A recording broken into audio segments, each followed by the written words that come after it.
çərşənbəsi gəlir, sevinç gətirər.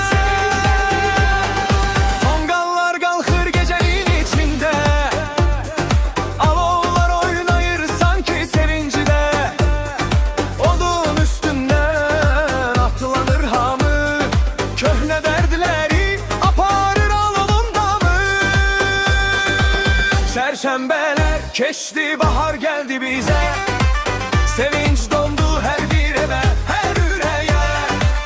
Tonqal yanır, səməni boyatır yenə, Novruz gəlir, sevinç gətirir bizə. Çərşənbələr keçdi, bahar gəldi bizə, sevinç dondu hər bir evə, hər ürəyə. Tonqal yanır, səməni boyatır yenə, Novruz gəlir, sevinç gətirir bizə.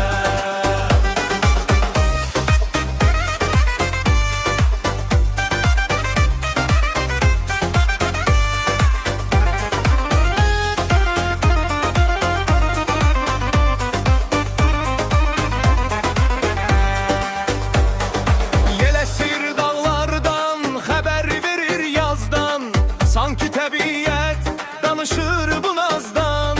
Gülə-gülə gəlir yeni ümidlər, yel çərşənbəsi yayır xoş səslər. Torpaq oyandı, açdı çiçəklər, yaşıl don geyindi bağlar, çəmənlər. Torpaq çərşənbəsi həyatın səsi, baharı getirir təbiətin nəfəsi. Çərşənbələr keçdi, bahar gəldi dizə.